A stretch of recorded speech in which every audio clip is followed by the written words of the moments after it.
Buenas noches, una nueva emisión del Grano del Sistema. Yo voy a grabar ahora, después para subir el viernes, un programa de historia que, si bien relata hechos que ocurrieron en 2020, que se cumplen 100 años, comenzaron en 2019, así que vamos a recordarlos ahora, porque subir un programa de historia que en general lo ve poca gente y en enero en enero va a ser complicadito. Entonces, bueno, lo vamos a subir ahora para que se vea, que va a relatar los dos hechos de soberanía quizás más importantes del siglo XX que ocurrieron durante la época de Irigoyen, que es el episodio del puerto de Santo Domingo y la actuación argentina en la formación de la Liga de las Naciones. Véanlo, porque cuando hablamos de soberanía hablamos de eso. Vamos a empezar. El acto del domingo pasado en Luján nos aclaró varias cosas. Una es que con hipocresía no se puede construir absolutamente nada. Allí concurrieron los dos presidentes que muestran lo que es la sociedad argentina de hoy. El saliente, del cual no pocos aseguran que no es católico, sino que profesa la religión judía, lo que debe ser cierto, ya que en varios tedeums quedó demostrado que no sabe persignarse, y además ningún católico enciende un Hanukkah y se coloca un kipá.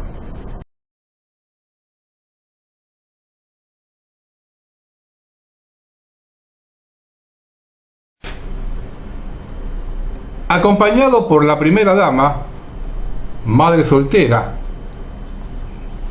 el entrante, acompañado por su concubina, que expresó que el primer decreto a enviar al Congreso es la legalización del aborto.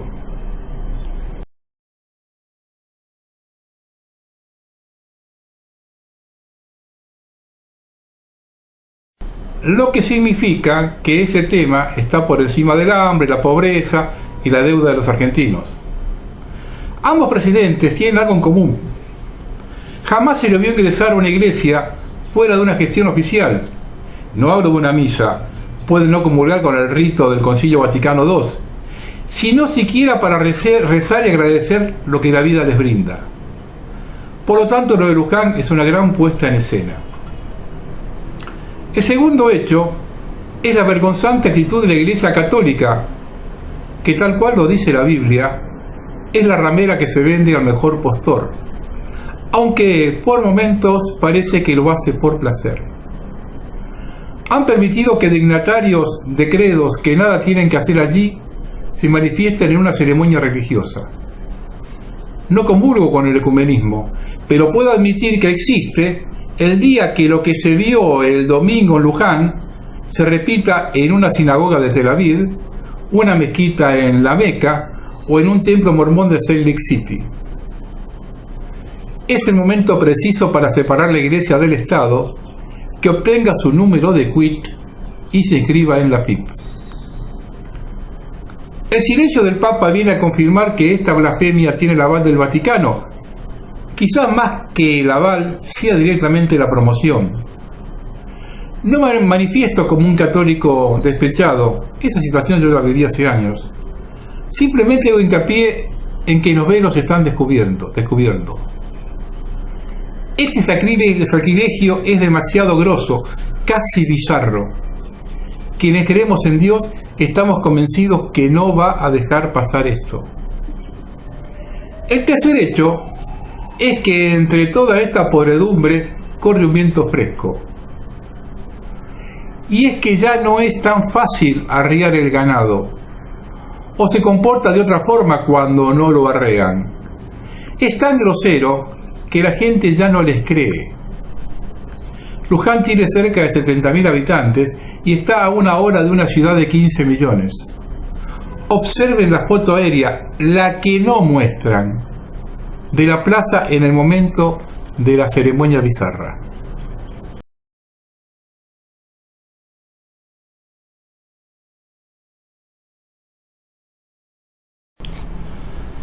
Va a ser dura la partida, muy dura. Pero no todo está perdido. Apareció otra señal de la Argentina imprevisible. Observando la formación del nuevo gobierno, Si sintetizamos, podemos ver mucho kirchnerismo, algunos amigos de Alberto, y después quedaron todos afuera. En especial hay que fijar la atención no tanto en los ministros, sino en la jefatura de los organismos claves. Tenemos en un segundo paso cómo armó Cristina las autoridades del Congreso. En el Senado una incondicional como es la esposa del gobernador Zamora.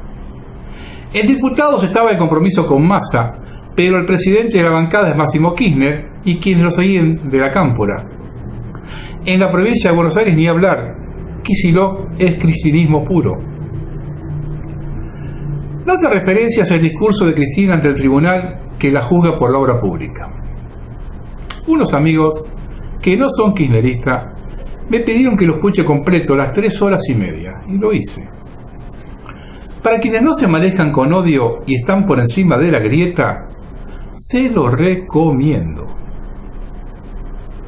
Evidentemente está preparado por el doctor Veraldi, pues es el discurso que sostiene cada vez que lo invitan. Reitero, se los recomiendo. Se van a enterar de episodios que estaban ocultos. Y denuda la justicia como nunca antes, con hechos y nombres propios. Un párrafo aparte en la descripción de lo que le hizo Bonadío a nivel personal. Cuando termina, corre un frío por la espalda. El tono amenazante y amedrentador dio sus resultados al final. Cuando se retiraba y regresó ante la posibilidad de responder preguntas, miró a los jueces y les dijo: las preguntas las tienen que responder ustedes. Lo más curioso es que ninguno de los criticadores seriales del kirchnerismo mencionó que lo que ella le achaca a Bonadío y Ercolini es lo mismo que durante su gestión le achacaban a Ollarvide. Lo que viene a comprobar dos cosas. Una es que con el paso del tiempo lo único que se mantiene inalterable en la Argentina es lo que suelen llamar justicia. Ese es el motivo real que cada año nos hundimos un poco más. Lo otro es un prólogo de lo que viene en nuestro país. Quien recuerda de la forma que gobernaron 12 años y escucha lo que dicen ahora, y en especial se desgrana el discurso de Cristina, en especial el tono y el alegato final, solo le digo, la noche más oscura está a la vuelta de la esquina. Es necesario que los miembros del tribunal aclaren si a todos los acusados se les va a permitir ese tipo de discurso y su contenido.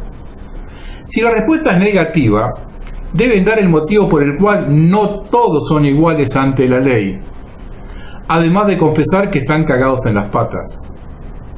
Mayoría en las dos cámaras y en el Consejo de la Magistratura. A prepararse, muchachos.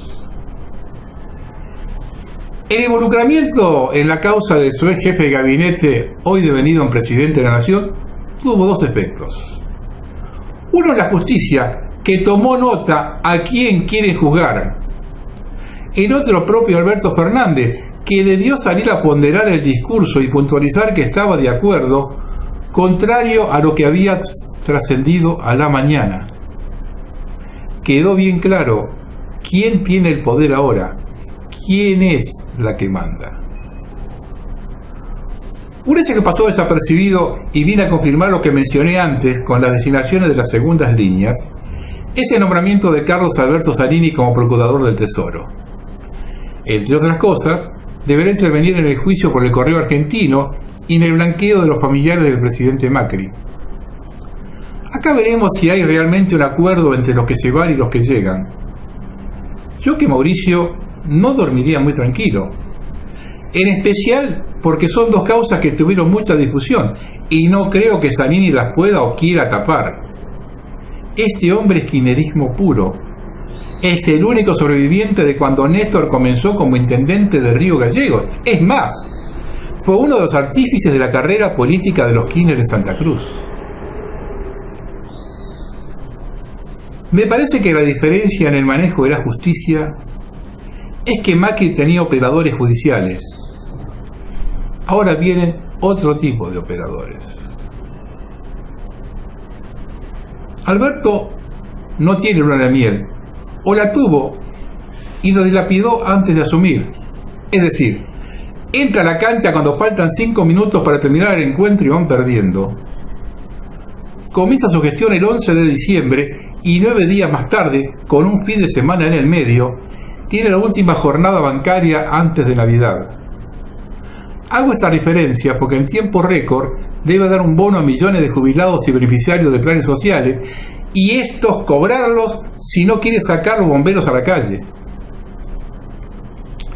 Y el día 12 tiene que firmar lo del bono camioneros, primer roce con algunos sectores patronales que no acordaron con el gremio, y con el aliento de Moyano por la espalda. Si al desastre que deja Macri se suma el de la provincia de Buenos Aires, que incluye el polvorín del conurbano, donde Vidal deja tierra arrasada, y OMA, la mayor obra social con 3 millones de afiliados, hace 6 meses que no paga prestaciones. Debe más de 5.000 millones de pesos a las farmacias, el resto de los proveedores de la provincia que no cobra, y se debe pagar un vencimiento de crédito de deuda externa en enero de 500 millones de dólares. Estamos en un serio problema. Les soy sincero, me hizo bien escuchar el alegato completo. Ahora no tengo duda dónde estamos parados y hacia dónde vamos. Hace tiempo que vengo sosteniendo que el nuevo orden mundial es comunista, pero en un país como el nuestro, con un alto componente de clase media mental y cultural, por encima de la parte económica. Hay gente que está en la ruina, es clase media. Es difícil pasar del liberalismo al comunismo en un toque. Se necesita alguien componedor que busque transitar por un camino intermedio y cuando ese camino fracase, organizar la toma total del poder. Y no hay mejor forma que lograrlo que desde adentro mismo, manejando los hilos y el presupuesto del Estado. Ese camino estamos andando. Para ello se le ha colocado lo más alto del poder virtual de la Argentina un fusible. Y a ese fusible se lo ha dejado caminar desde agosto con total libertad, para que luego del 10 de diciembre se ingeste con los sapos que deberá comerse por los errores cometidos con una lengua fuera de lugar, al no darse cuenta cuál es el juego del poder global y creer que quien lo nombró le daba un cheque en blanco. No hay peor situación que cuando se cae el velo, despertar del sueño a la realidad. Dicen los psicólogos que hasta los 35 años el ser humano va generando su carácter y personalidad. Luego de esa edad ya los tiene formados y es muy difícil que algún acto posterior no esté relacionado con ello. Por lo tanto, cuando uno trata con personas mayores a 40 años, es difícil que lo engañe más de una vez con hechos similares. Salvo que quien se considere víctima piense que está sacando alguna ventaja, cuando en realidad es todo lo contrario. En el futuro gobierno hay varios y varias que hace muy poco tiempo, les diría ayer nomás, estaban en la vereda de enfrente de Cristina y hacían cola para hablar mal de ella o denunciarla.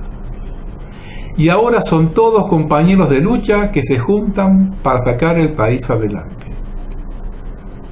Con tanta hipocresía de ambos lados es muy difícil moverse.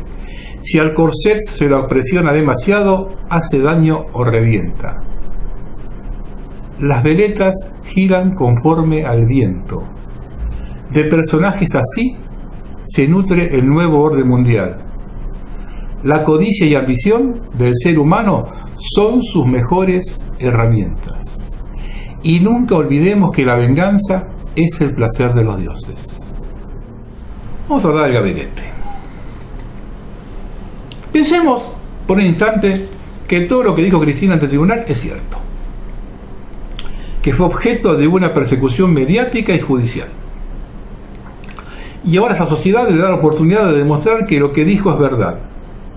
Y ya nos empieza a mostrar las primeras señales. Orgullosa que en el Senado haya 3 expresidentes. Y me caben algunas preguntas. En su alegato en tribunales, criticó la política económica de Macri. ¿Cuál es la diferencia con la de Menem? En cuanto a Rodríguez A, ¿cuál fue su mérito? ¿Rajarse como un cobarde de Mar del Plata a San Luis sin pasar a buscar la ropa por Olivos? No nos olvidemos que quien le dijo que se quería renunciar que lo haga fue Néstor, ¿eh? ¿Es el mismo Adolfo que incluso había llegado a coquetear con Mauricio Macri, con quien se sacó una foto antes de las primarias de agosto? ¿Y que al conocer el resultado se encolumnó detrás de Alberto Fernández para octubre? También nombraron a Victoria Donda en el INADI, que en 2015 cerró filas con Margarita Stolbizer, la que no agarró denuncia contra Cristina, tanto en los medios como en tribunales. Hasta escribió el libro Ella miente, Cristina y los 2.000 millones de dólares. Qué rápido cierran las heridas entre los políticos. Lástima que no lo transmitan a la población. Victoria Donda es la misma que el 30 de diciembre de 2001 ingresó al Congreso con idea de incendiarlo. ¿Pagó el sillón antiguo que prendió fuego? ¿Fue procesada por ese desmán? ¿O la premiaron con una banca? ¿Y ahora nos va a decir cómo tenemos que comportarnos sin discriminar? Otra cosita es Felipe Solá, a quien le debemos la introducción de los transgénicos y el desguace del mar argentino con los permisos de pesca durante el Menemato.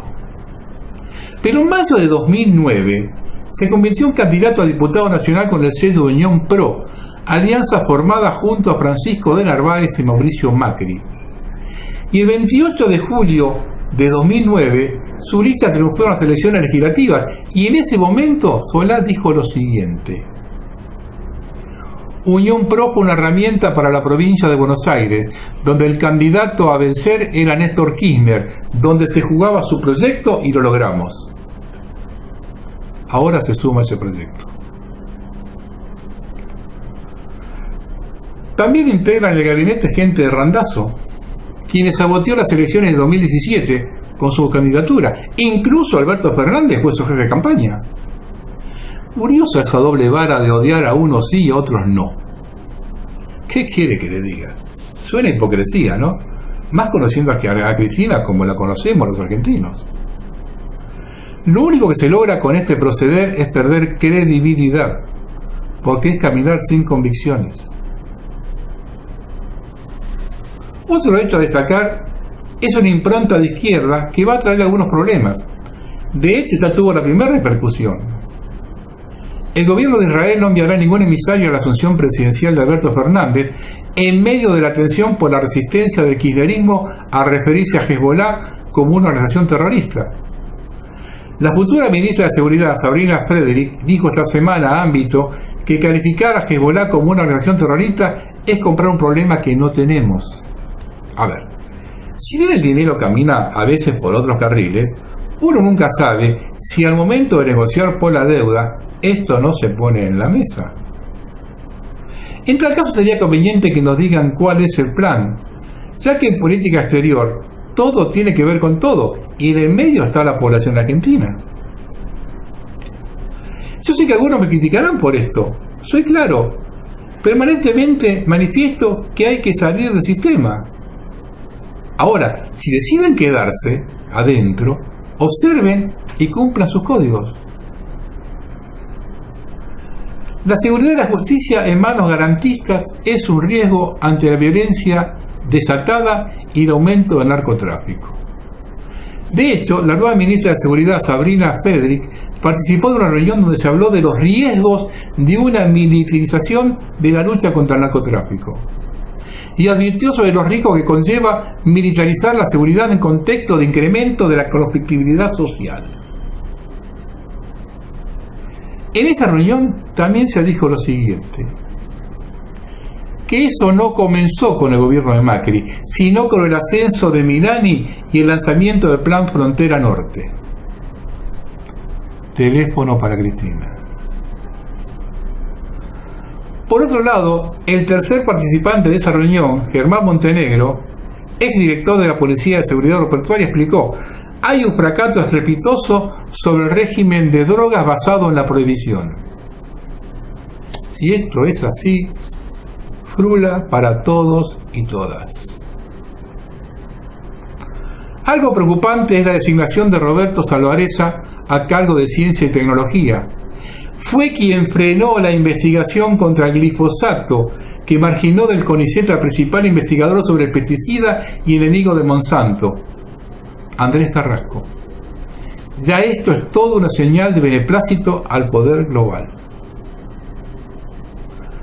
La designación de Guillermo López de Punta a pedido de Hugo Moyano como viceministro de Transporte pone en duda cualquier plan ferroviario.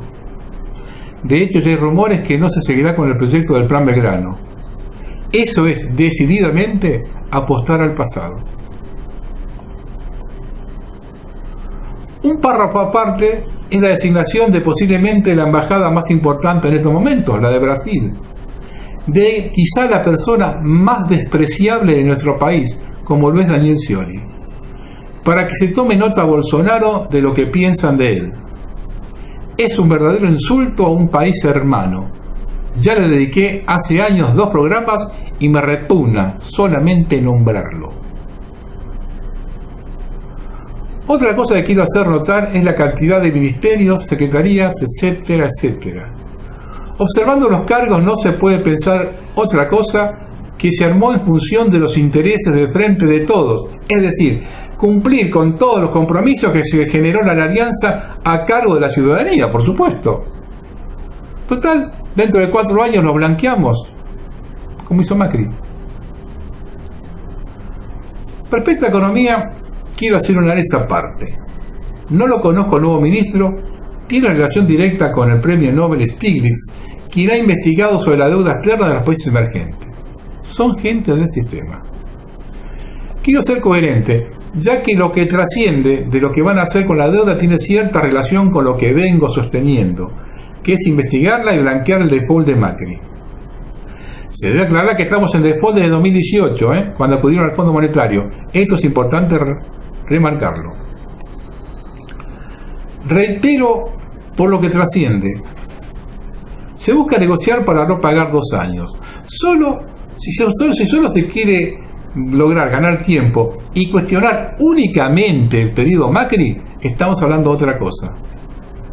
De esa forma, tarde o temprano, somos boleta, es decir, seguimos dentro del sistema. También el futuro ministro debería explicar en qué consiste este llamado del Papa que se titula La economía de Francesco, que es una convocatoria para el 2020 a la que el señor Guzmán adhiere.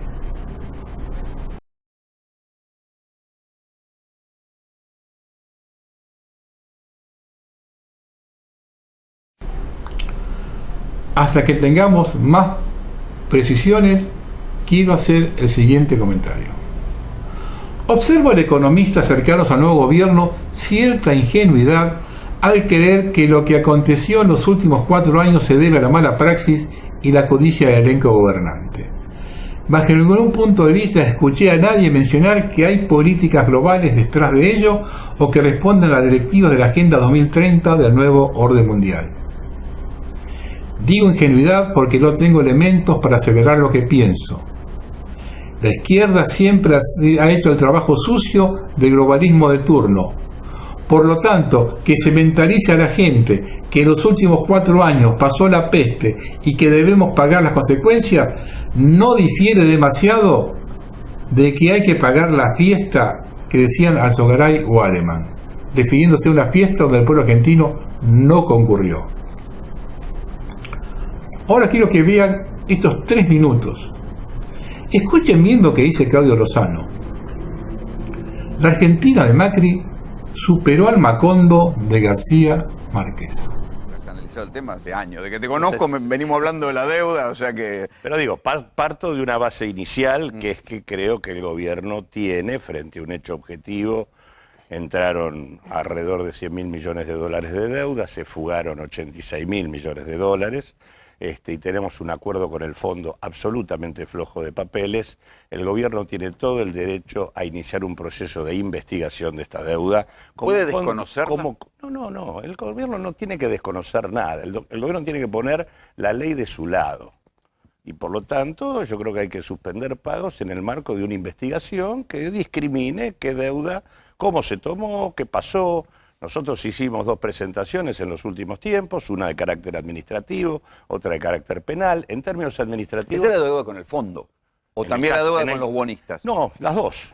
Las que hicimos, las denuncias, son sobre el fondo, ¿no? En el caso del fondo, el problema... Es que no hay ni un decreto. No hay nada. No hay nada. Nada. Eso yo lo leí atentamente. No hay y dije, absolutamente a ver, nada. aclarémosle a la gente que ustedes pueden creer que la toma de deuda, famosos 57.000 millones de deuda por el No hay ninguna Fondo Monetario, resolución de no hay ningún organismo estatal. Muchacho, para alquilar Ninguno. una Es cochera, más, te haces un contrato. Es más, requerido el Ejecutivo respecto a qué expediente abrió respecto a este tema, porque algún expediente tiene que abrir, mandó un expediente con la carta de intención, pero de una semana después a la presentación de la denuncia judicial. Vos querés decir que no está ni No sellado. nada, ni sellado. nada, no hubo nada. A nosotros, cualquiera de nosotros... O sea, lo único que hubo acá fue 2 cartas de intención firmadas por 2 personas, 2 funcionarios, el ministro de Economía y el presidente del Banco Central, sin que a ellos no los haya habilitado nadie. ¿Macri no firmó nada? No, Macri no firmó nada.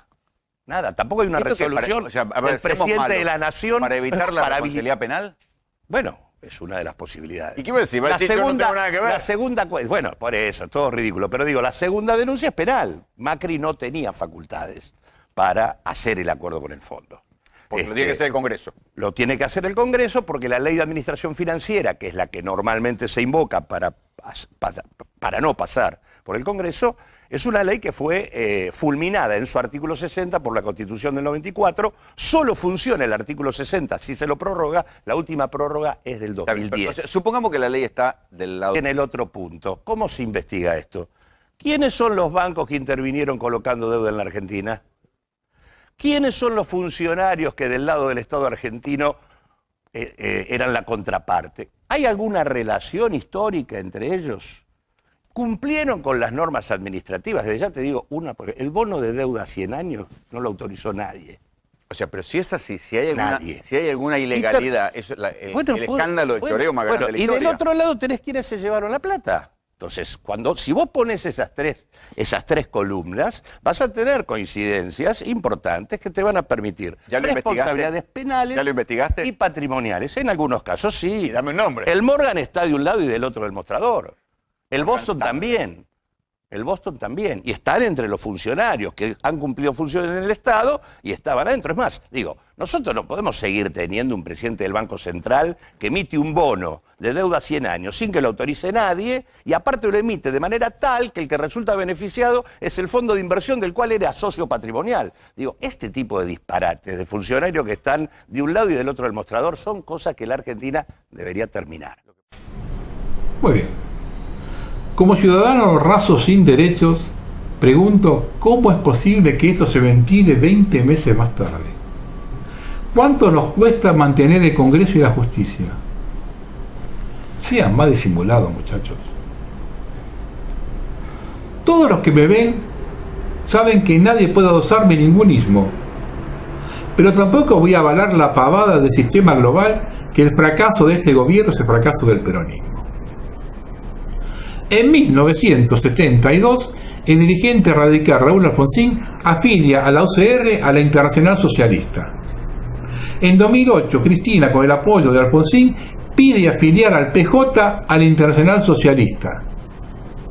Para esa época ya ejerce fuerte influencia sobre la presidente el postmarxista Ernesto Laclau, cuya esposa, Chantal Mouflé, filósofa belga, viene reformando al marxismo y propone que el motor de la historia ya no es la lucha de clases, sino el conflicto permanente.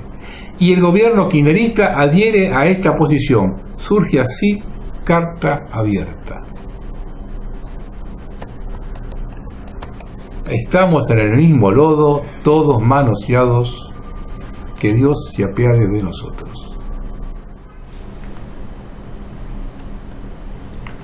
Trump decidió hacer la guerra a América Latina. Quiere sacar a Rusia y China. Fue por Evo, Ahora está tanteando a Alberto. Lo empuje a radicalizarle para enfrentarlo. Es el primer paso. El Alberto desubicado en su política internacional no es chiste. Es la primera operación destituyente. Lo radicaliza para enfrentarlo con las clases medias y debilitarlo. El segundo paso será ahorcarlo financieramente con la deuda que le dejó Macri.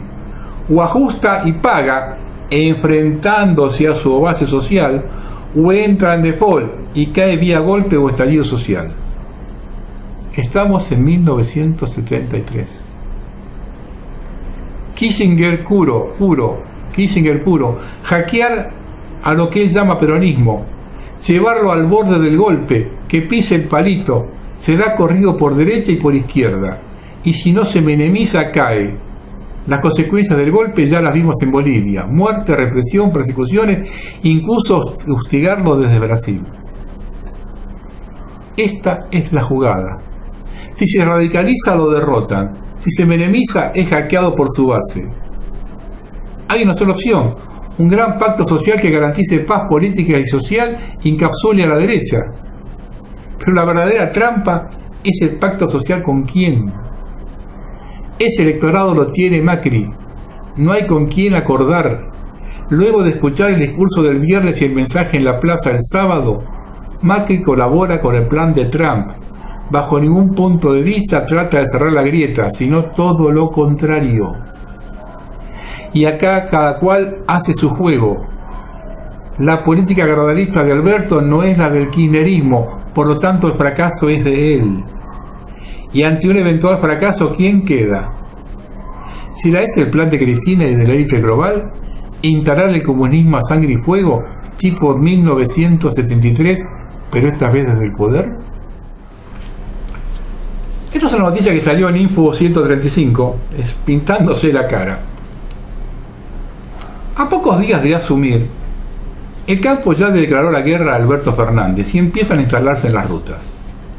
Todavía no asumió, y desde una supuesta organización llamada Campo más Ciudad, ya viene mostrando presencia en las rutas como una manera de marcarle la cancha a la administración del Frente de Todos.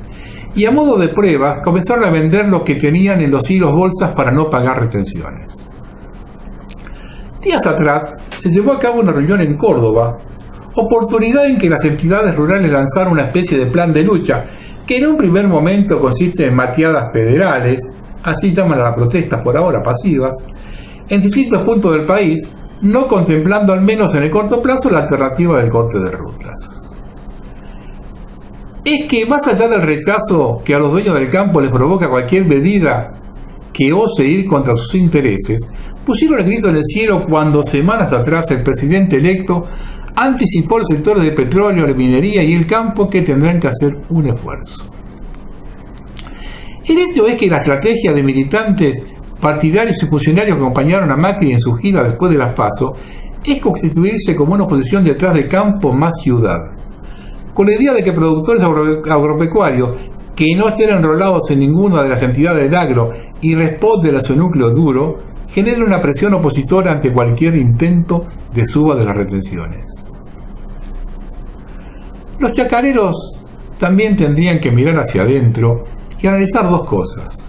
Primero, ¿qué intereses defiende realmente la sociedad rural desde hace 170 años? Segundo, ¿no le están haciendo el juego a las 6 cerealeras? No hablo de las retenciones, ni bien ni mal. Solo espero que alguna vez de ambos lados del mostrador haya otra propuesta diferente, a que no sea destruir el campo o vivir de la nostalgia del centenario.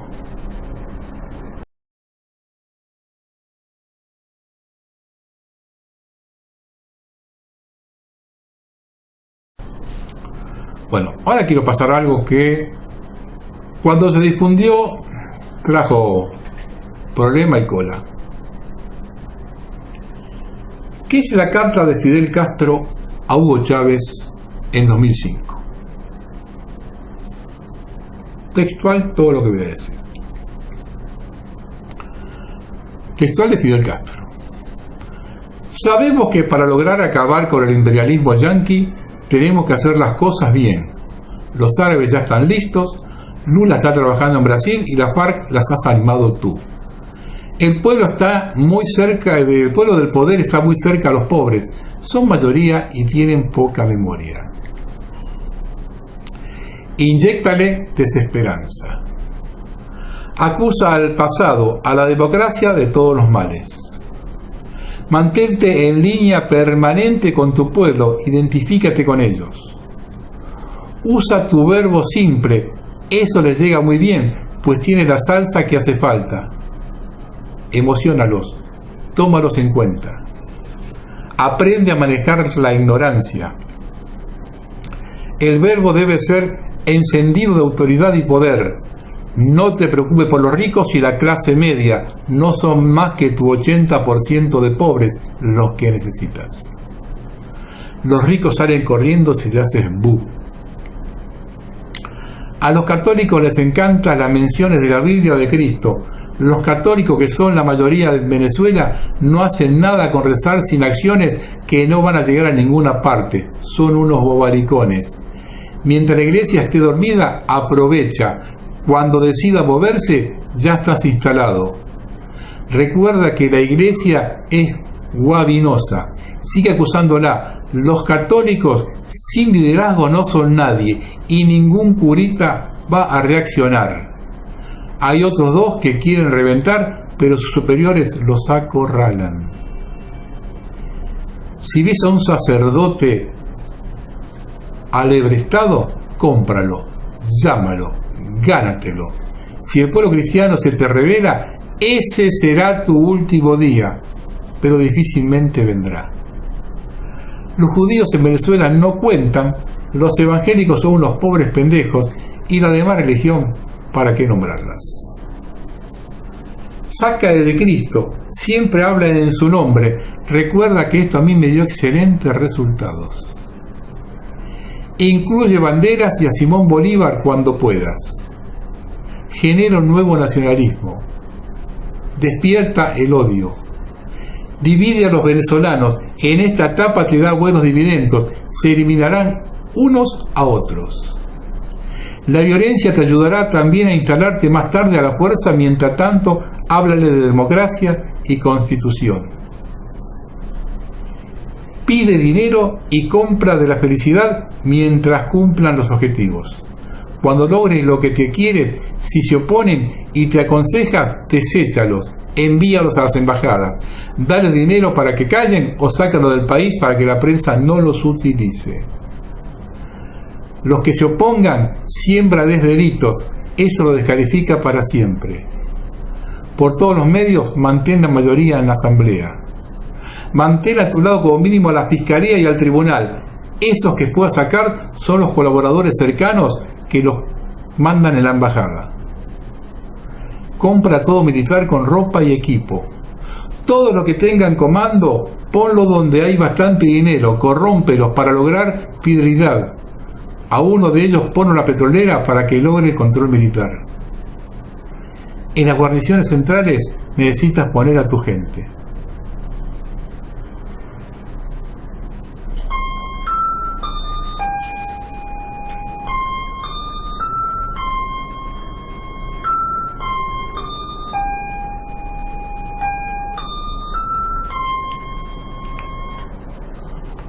Ofrece cursos para cambiar a los indecisos de los puestos claves. Si logras de 200 a 300 militares de alto rango con comando de tropas, eres indestructible. Si tienes dudas de algunos, ponlos a prueba. Por ejemplo, un golpe simulado. Ahí salen todos los traidores y todos los fieles.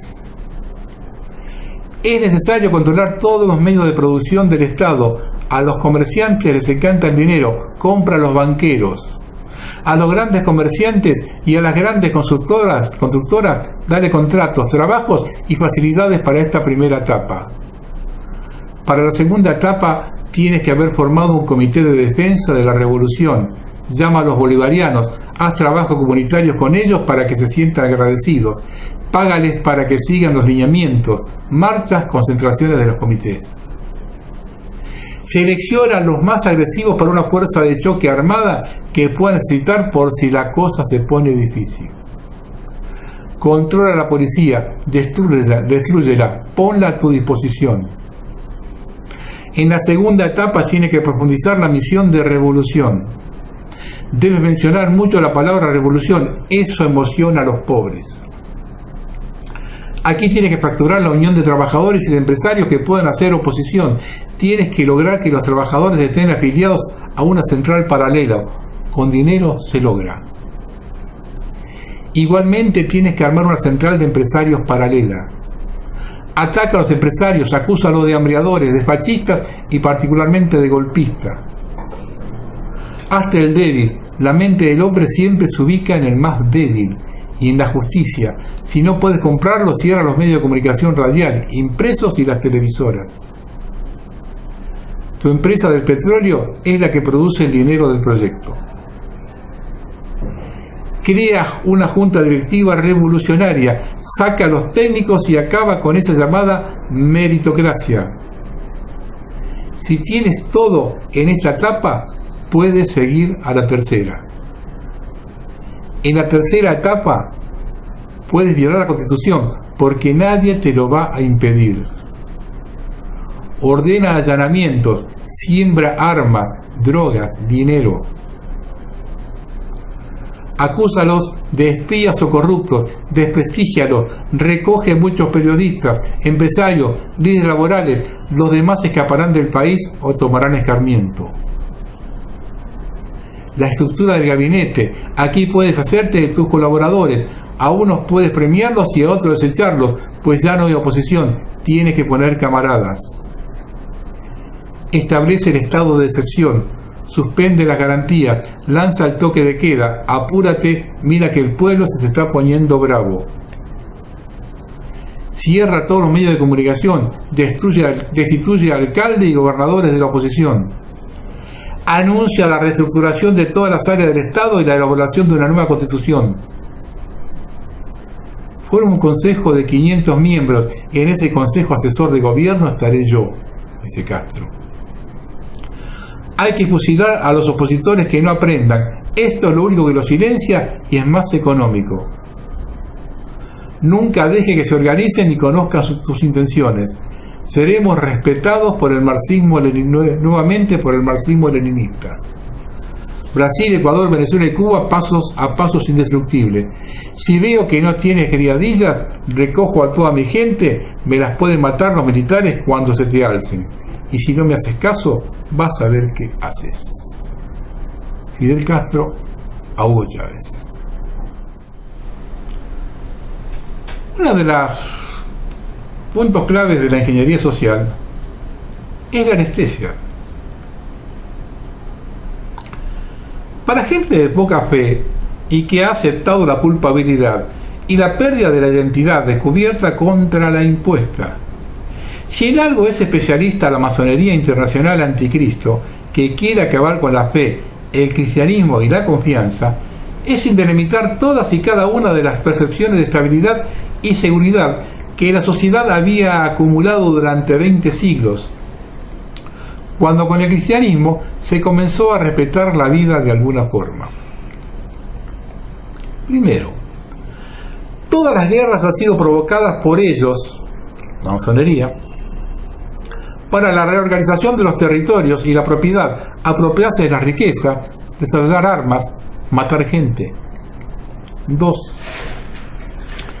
Dicen querer combatir el dióxido de carbono, que ya sabemos que es una falacia, pero permiten que sus fábricas fabriquen esta clase de coches, que las fábricas de envases fabriquen con plásticos de sus petróleos, cuando podrían hacerlo con materiales biodegradables, exigiéndonos que reciclemos.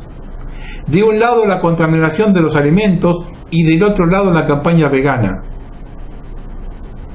Este proceso de culpabilización. La culpabilización debilita. 3. Es el arma psicológica emocional más fuerte que hay.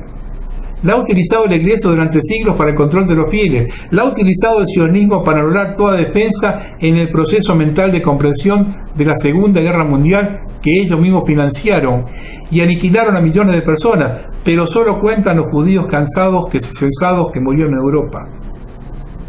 Si no reciclas, eres culpable. culpable de no trabajar un extra para separar y seleccionar para estas élites, que son las que fabrican los plásticos habiendo alternativas, como las hay para los motores con energías fósiles, desde la pila de hidrógeno, que no quieren sacar al mercado a motores de agua. Cada movimiento de separar las basuras está machacando que eres culpable porque has colaborado en comprar algo contaminante y tú eres el contaminador. En esa culpa debilita hasta la aceptación absoluta de cualquier cosa que quieran imponerte al respecto y respecto a cualquier otra cosa, que serán desde impuestos que pagarás sin pensar hasta el cómo has de organizar tu vida, porque te han convencido de que no eres capaz de organizarte por ti mismo cuando eres un contaminador. Son ellos los criminales, tú solo eres una víctima. Si quieren que se recicle, que cambien los envases y la energía fósil. 4. Organizan votaciones que alteran con algoritmos, a su vez con partidos controlados por ellos. Es la última esperanza de cambio a sueños de algo mejor de lo que nos permiten y que solo son sueños. Pero en este ejercicio de elección incrementan el miedo a que salga el adversario, algo que incrementa la culpa, y más culpa, más sometimiento. La anulación perfecta de las voluntades.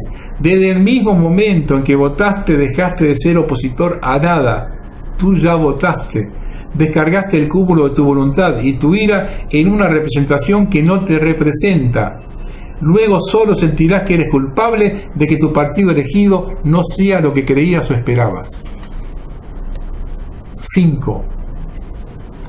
Han logrado que no encuentres que no hay ninguna herramienta para cambiar nada de lo que crees que se debería cambiar. Y esperas a que haya terceros que aparezcan por arte de magia para cambiar algo que no va a cambiar. Ni van a aparecer esas personas, porque solo tú, siendo parte de una mayoría, podrías cambiar, pero ya se han encargado de que los representantes de cualquier opción estén bien atados. Eso crea impotencia, decepción y resta fuerza y energía, el fin de la esperanza y, en consecuencia, el camino a la anestesia. 6. La anestesia es el efecto para la obediencia. Más anestesia, más obediencia. Falta de reacción ante la humillación, el despojo de tus derechos y, lo más importante, el despojo de tu identidad. 7. La identidad es el comienzo del ser, es el todo. La regulan colonizando los medios y principalmente a través de la imagen. La gente casi no lee, pero la imagen tiene una potencia que releva cualquier concepción interna para la gente adolescente, niños y jóvenes. Para los mayores es cuestión de tiempo, que morirán en unas décadas, y su ingeniería social ya habrá triunfado con esos jóvenes que serán las generaciones mayores. 8. Atacarán la elección de la sexualidad hacia una sexualidad antifamilia, transhumana, a la propia apariencia física, todos marcados con tatuajes y piercing o con experiencias sexuales en su adolescencia y juventud que marcarán el camino de una sexualidad no descubierta, sino impuesta por los medios y por nuevas amistades que a su vez han sido reprogramadas por las imágenes que dispara su artillería de la ingeniería para la demolición de la identidad.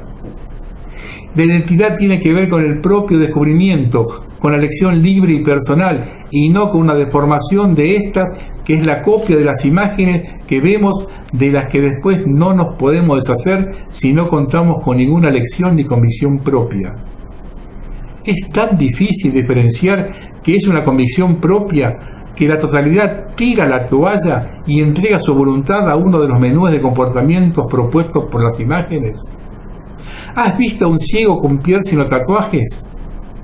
Pues eso, todo entra por las imágenes, y si ves alguno es porque se ha dejado convencer al oído por los que le rodean o la misma televisión parlante que debe ser así también. Y 9. El fomento de la desconfianza. Para que confíes en las imágenes que emiten, han de hacer desconfiar de las relaciones sociales, de la amistad, de consejos y conversaciones que puedan hacerte despertar y mejorar. y para ello han de fomentar el robo, la delincuencia, el terror, la inseguridad, que hagan dejarse llevar por las instrucciones para la desconfianza. Somos capaces de una desconfianza por la propia experiencia y la prevención de los mayores, pero instalan una desconfianza anónima respecto a todos para deshacer sus vínculos.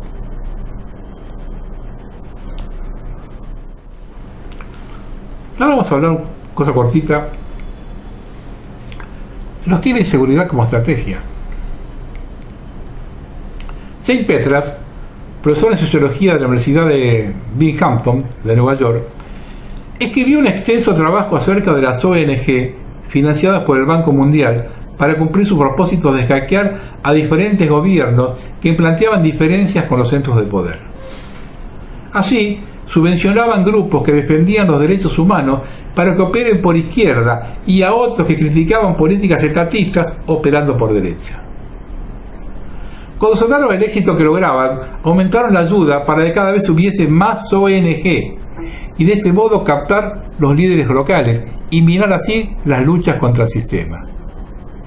Si analizamos lo que dijo Paul Valery, la política es el arte de evitar que las personas participen en los asuntos que les conciernen, entenderemos mejor las cosas. Las ONG vienen a cubrir lo que no hace el Estado. A través de políticas económicas impuestas se crean necesidades que son satisfechas por las fundaciones privadas. Mayores necesidades, más ONG. De este modo se canaliza la vocación de servicio, la solidaridad y el deseo de involucrarse hacia actividades apartadas de la política. Típico del accionar del liberalismo y de su engendro, el marxismo, que siempre trabajó para el sistema global. Sobre la Argentina, el poder mundial ha desatado una guerra total y sin cuartel. Lo más grave es que gran parte de la población aún no se percató. Pasemos revista de los alcances de la guerra. Destrucción de la educación en un país que hace 50 años era modelo en el mundo. Hoy la Universidad de Buenos Aires está en el puesto 150 en el planeta. 2. Endeudamiento a niveles insólitos. En la actualidad debemos 400.000 millones de dólares. Se hemos pagado desde 1936 más de 300.000 millones y los argentinos tienen el exterior tanto como debemos. Más de $1 billón. ¿Qué país puede sobrevivir a semejante drenaje? 3.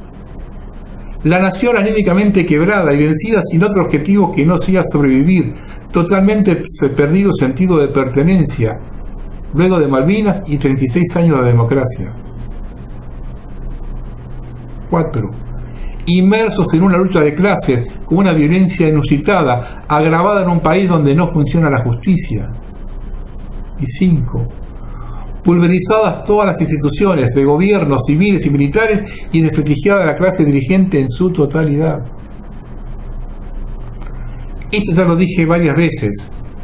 En sociología, cuando una sociedad es acosada, al final del proceso quedan 3 elementos que van cayendo en este orden. La cultura, porque para manifestarla se necesita un grupo. El idioma, ya que hace falta 2 para hablarlo. Y la religión, porque uno solo se comunica con su Dios. Estamos en esta última etapa, mal que les pese a mucho. En este plan, junto con los puntos mencionados, como los alcances de la guerra, está el más cruel, la inseguridad. Típico procedimiento stalinista de coerción social. En la mejor época del dictador soviético, no había una sola familia que no tuviese un detenido en Siberia. De ese modo, el terror cundió por todo el país. Los ciudadanos se encerraban sobre sí mismos y su entorno más íntimo. La Argentina está ingresando en una situación similar. La violencia clasista fuera de control lleva a la población a encerrarse en sus casas, saliendo solo para lo imprescindible. Fíjense que todo está montado para que usted no salga de su casa. Quien ha perdido de forma violenta a un familiar o un amigo y su esfuerzo de años o de toda la vida en un segundo, tiene 2 caminos: recluirse o integrar una ONG que lo represente y defienda sus derechos, desconociendo que esa ONG es financiada por el sistema gobernante. La violencia clasista de muchos grupos que están fuera del sistema y que buscan la diaria de la droga con una expectativa de vida no mayor de 30 años, es el mejor método con que cuenta el régimen para tener la población ocupada y recluida por su propia seguridad y la de su familia, sin tiempo ni deseos para intentar involucrarse en los problemas de fondo de la nación. Continuemos con la frase de Paul Valéry: la política es el arte de evitar que las personas participen de los asuntos que les conciernen. La vasta metodología la elige el sistema. Si le parece cruel, siga mirando hacia otro lado, pero no podrá evitar sufrir por sus hijos que no llegan. Hay un artículo interesante de Fernando Javier Liebanes, que es la pampa azul que miramos poco. No es común y corriente concebir nuestro país de carácter bicontinental, insular y peninsular, ni que hablar antártico bioceánico. Casi 2/3 está constituido por espacios marítimos, que se traduce en la inmensidad de más de 6.700.000 kilómetros cuadrados, posicionándonos como uno de los 10 países con mayor extensión territorial del mundo. El litoral atlántico cuenta con más de 4.700 kilómetros de costa, y a través del mar exportamos más del 80% de la producción. Nuestro mar es uno de los más ricos en recursos naturales vivos y no vivos. Alberga cetáceos, crustáceos, peces, minerales, hidrocarburos. Estos últimos revisten cada vez con mayor interés en función de la energía que producen. Los fondos marinos, donde suelen encontrarse, fueron uno de los últimos espacios en ser explorados por el hombre. A la vez, la evolución del derecho del mar ilustra que ha existido un creciente avance en la regulación de los diferentes espacios marítimos, donde los estados buscarán resguardarse ciertos derechos de soberanía. Solo un gran potencial en tecnología y financiamiento permite la exploración y explotación autónoma de este recurso. Sin embargo, hace décadas que la llamada Pampa Azul se encuentra en un alarmante estado en nuestro país. Esto puede medirse en términos de la disminución de toneladas de captura anuales, en la destrucción de la marina mercante, en la sobreexplotación de determinadas especies, en el saqueo constante de recursos por parte de buques foráneos que en la ilegalidad le privan al Estado argentino millones de dólares anuales y dejan al descubierto, en parte, los límites de vigilancia y control de los espacios marítimos como resultado del desarme de nuestras Fuerzas Armadas. En términos reales, Argentina ejerce soberanía efectiva sobre menos de la mitad de lo que legal y constitucionalmente consideramos propio, 41%, siendo que un 23% está usurpado por el Reino Unido y el resto se encuentra temporalmente bajo las disposiciones del Tratado Antártico. Ahora bien, en lo que respecta a las jurisdicciones marítimas, estrictamente, la situación se agrava, puesto que solo ejerce soberanía efectiva sobre un 22%, en tanto la usurpación británica se contenta en un 35% y la porción antártica en un 41%. He aquí el principal problema a considerar. Hablar de nuestros intereses marítimos nunca podrá pasar por alto la controversia que desde el siglo XIX pone en jaque nuestros intereses y la seguridad de la región.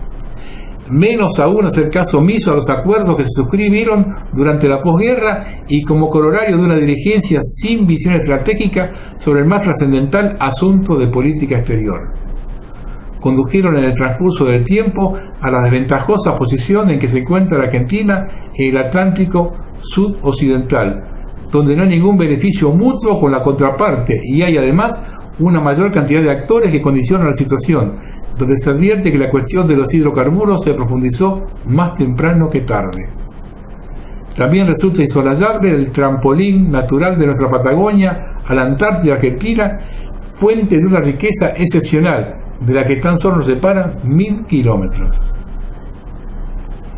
Es hora de dejar de concebir estos asuntos como compartimentos estancos y ponerlos en el contexto que merecen y en el que en verdad se encuentran antes de que sea demasiado tarde. Primero desde lo cultural, toda vez que no se puede defender lo que no se conoce, mucho menos lo que no se fomenta desde el Estado. la conciencia marítima, antártica y sobre nuestras islas Malvinas, que es en definitiva la conciencia nacional, se construye todos los días. Segundo, desde lo político, que es incumbencia de la clase dirigente, en general poco preocupada por edificar una agenda propia desde y para la Argentina, tomando debida consideración del escenario internacional.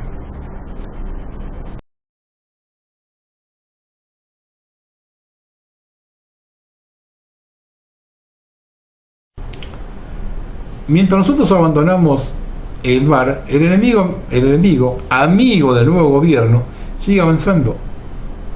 Nos referimos al hallazgo de una estación de servicio china en medio del Atlántico, a solo 20 millas del mar argentino. Se trata de un buque tanque de origen chino que puede cargar hasta 17 millones de litros de gasoil. Pasa meses en alta mar para venderle combustible a los pesqueros de la zona que no quieren regresar a puerto. Para los expertos es un engranaje fundamental en un sistema de explotación del océano que no tiene ni pausa ni piedad con el ecosistema marino. Pasan los días, los buques y las boyas flotando solas en el océano y se nos dibuja cada vez más completa la imagen de la industria pesquera. Son buques enormes de las mismas empresas de pesca que, para evitar que sus barcos tengan que volver a puerto o dejar la carga, lo almacenan ellos a bordo y proveen a los barcos más chicos de alimentos o de las provisiones que requieren.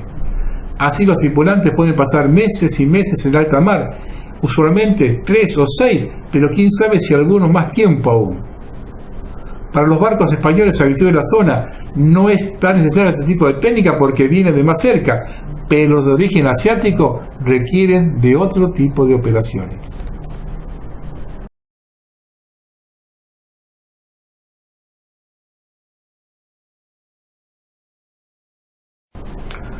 Vamos a ver ahora el tema boliviano desde otra óptica. Un artículo escrito por Carlos Chino Fernández.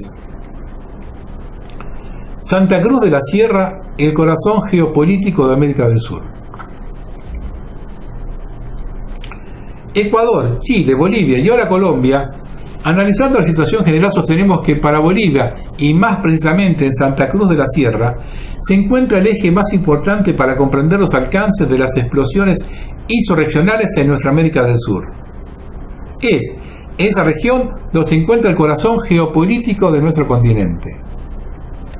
4 vectores geográficos convergen y se proyectan en Santa Cruz de la Sierra. Primero, hacia occidente por los valles cordilleranos y el acceso al macizo andino. 2. Hacia oriente, la serranía de la Chiquitania, el Mato Grosso y el camino al Planalto brasileño. 3. Al norte, hacia los ríos y territorios que convergen en la cuenca amazónica. Y 4. Hacia el sur, los ríos y territorios de la naturaleza chaqueña y platense. 1. En estos conflictos sudamericanos vemos emerger el siglo XIX y el siglo XXI. Expresan de alguna manera las guerras por la independencia no resueltas y, por otra parte, la reconfiguración actual de un mundo multipolar con foco en el control de los recursos naturales. 2. Existe también en estas protestas las resistencias al modelo neoliberal que deja sus huellas más allá de los gobiernos y de las crisis de representación política del sistema demoliberal. En este marco las protestas toman forma insurreccional. Y 3. Si nos detenemos en Bolivia, ahí el conflicto también expresa la tensión entre la ancestral lucha entre clases y estamentos sociales, la cuestión social, y la lucha por la descolonización, la cuestión nacional. El motín es la forma de lucha social característica de Bolivia, está en su ADN, en donde los sectores de trabajo respondían con virulencia ante la explotación y ante las paupérrimas condiciones de vida que padecían. Siguiendo a Carlos Montenegro, en Bolivia, el motín forma parte del ethos boliviano hacia su historia de rebelión en el marco de un contexto de sometimiento y explotación ancestral. En el motín casi no hay organización, es un hecho de tremenda violencia que refleja lo extremo de la situación de explotación de la que hablamos. A través de los siglos, un lugar en la división del trabajo. En el siglo XIX fue la plata y el oro que el Potosí que en Potosí dejaron sus vísceras miles de trabajadores para que una oligarquía local y una Europa lejana alimenten las ansias de poder y disfruten su clase social aristocrática. En el siglo XX fue el estaño primero y después el petróleo y el gas, cuyo sistema de explotación consolidó la estructura de clases y castas, al mismo tiempo que demarcaba con mayor dramatismo a un territorio boliviano entre un occidente minero, trabajador e indígena y un oriente blanco, oligárquico y fértil. Hoy en día, sin que desaparezca el gas o el petróleo como recursos naturales deseados, se destaca el litio como un mineral estratégico para el desarrollo de las modernas sociedades del futuro. La dimensión internacional sigue vigente.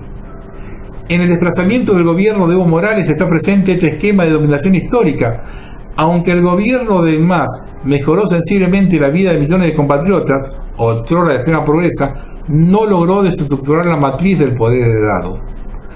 Para complejizar el panorama, se suman a las protestas unas capas medias urbanas que oscilan entre la identificación con las banderas de la igualdad y el progresismo, pero que pretende vivir cada día mejor emulando a las facciones que controlaban los resortes del poder económico. El desplazamiento del gobierno de Evo Morales en Bolivia fue promovido por los Estados Unidos en sus disputas por el control de los recursos naturales, en donde actores internacionales juegan sus fichas en un esquema de poder que no se ha modificado en sus raíces, aunque sí en la distribución de sus beneficios, riqueza y derechos sociales, en la lucha entre el trabajo y el capital. El motín y el golpe de Estado se fundieron en las acciones callejeras en Bolivia. Aquí la frontera entre el occidente y el oriente define a Santa Cruz de la Sierra como el corazón geopolítico de América del Sur. La geopolítica define su principal enfrentamiento entre el globalismo financiero y el continentalismo de los grandes estados industriales. Pero en la base se observa cada día con mayor crudeza a población de ciudadanos de a pie, sin representación política, en niveles más fragmentados y locales de búsqueda de su identidad. Bajo esta premisa, el conflicto en Bolivia manifiesta esta paradoja en sus raíces sin desconocer la existencia de un golpe de Estado. La defensa de un gobierno que le dio visibilidad y dignidad a grandes masas de la población trabajadora, sea o no de origen indígena, debe realizarse teniendo presente la guerra inconclusa por la independencia plena de Bolivia y por la integración total de su territorio, Occidente y Oriente. Ahora bien, a la hora de pensar la salida, esta sería a través de una alianza básica entre las burguesías locales, nacionales, no imperialistas y los trabajadores organizadores del campo y las ciudades, sin distinciones de las regiones, dentro de una visión de unión latinoamericana.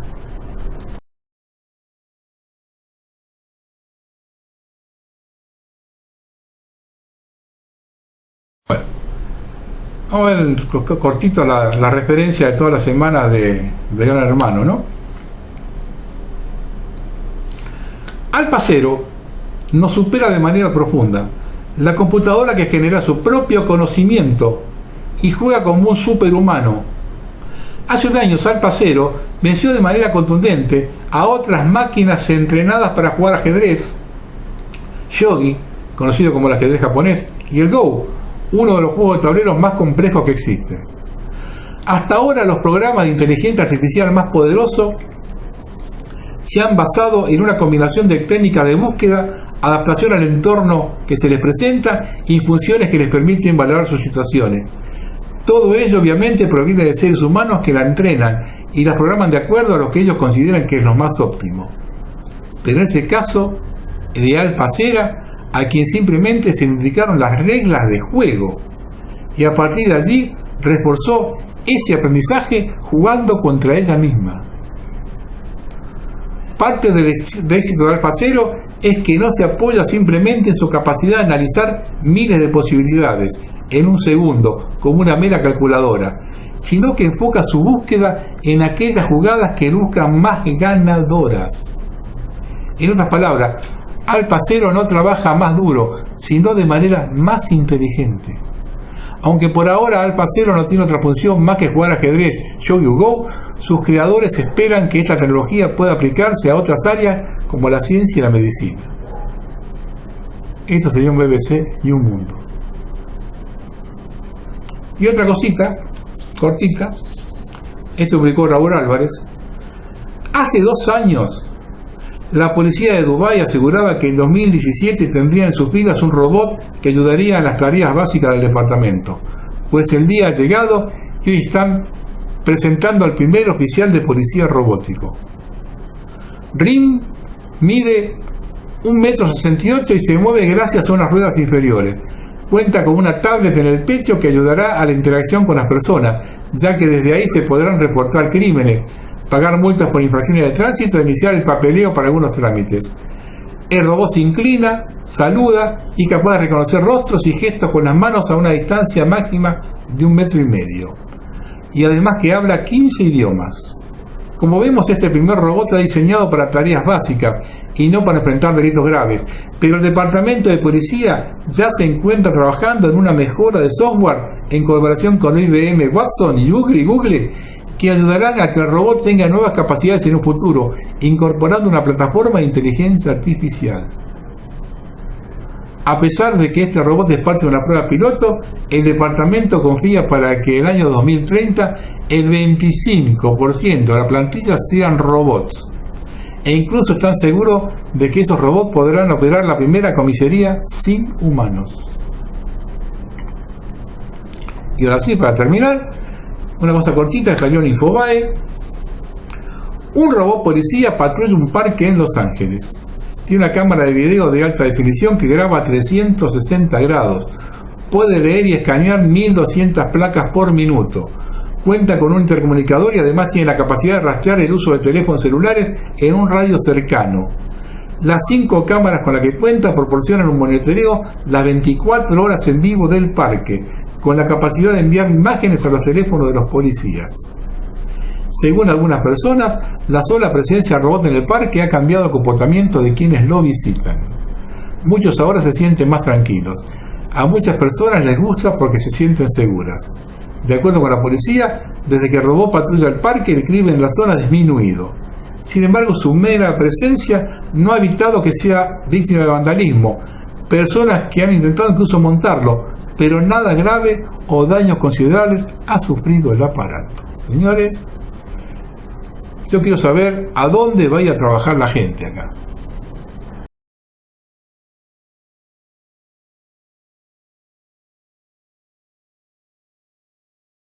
Listo, vamos a terminar. Pequeño párrafo. A las elecciones en Boca Juniors, el domingo. La oposición obtuvo más votos que las otras 2 listas juntas, los que marcó el final del macrismo en el club luego de 24 años. Creo que más que los malos resultados deportivos, influyó una forma de conducir un club de fútbol de semejante arraigo popular. Si priorizaron los negocios, cabe esperar que los que asuman tengan una auditoría para descubrir los negocios que fueron personales. De hecho, el dinero de la institución está en el exterior. Las malas lenguas dicen que en un paraíso fiscal. Varios de los integrantes de la lista ganadora son exjugadores que en su momento denunciaron cómo les robaron el porcentaje de sus transferencias al exterior. Espero que ahora que están en el poder investiguen eso, aunque tengo algunas dudas de ello, puesto que uno de los artífices de esta victoria, ya que fue quien convenció a Riquelme, es Sergio Massa. A pesar de lo que manifestó Ameal, la política sigue en Boca y ahora desde otra vereda. Ahora sí. ¿Hacia dónde va la Argentina? El sábado presenciamos un hecho histórico. Es la primera vez que un presidente deja su cargo llenando la Plaza de Mayo. Yo pregunto, ¿la llenó Macri o el regreso de Cristina?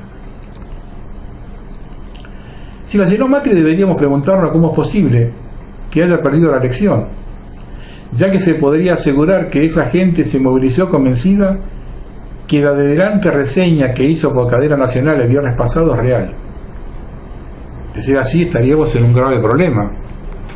Hay miles de personas que hacen oídos sordos de la realidad. Pero siendo objetivos, la inmensa mayoría de los concurrentes eran mayores. No he visto juventud. Es difícil que la haya cuando el 60% de los chicos de menos de 17 años es pobre, que son el único trabajo que consiguen es el de repositor temporario en un supermercado o un repartidor en bicicleta. De cualquier forma, que se compare la herencia recibida en 2015 con la que deja hoy el resultado es negativo, lo que ya es alarmante. Y la peor herencia es que nos deja a los mismos, que estaban antes.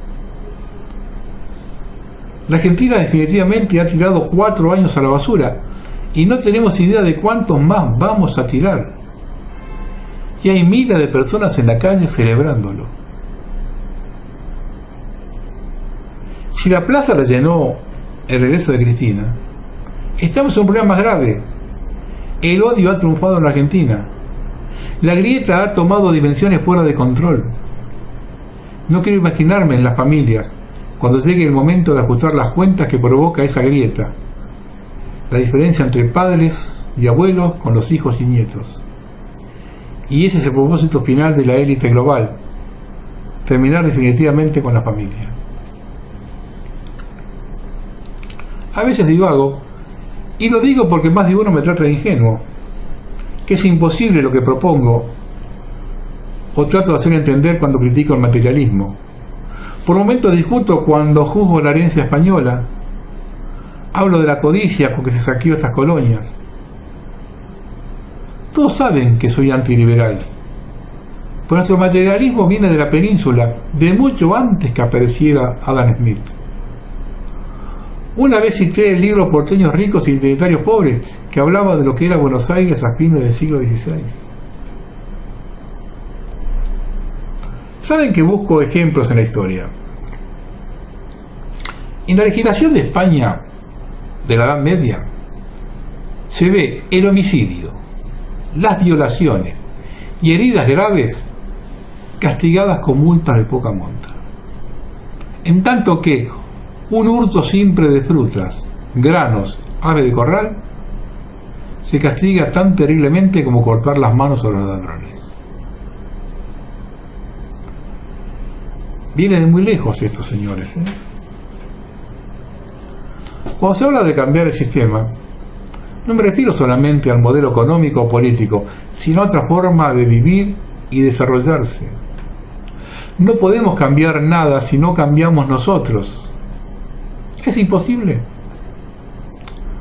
Pronto lo veremos, cuando la realidad haga trizas todo lo conocido, cuando nos miremos al espejo y nos veamos tal cual somos.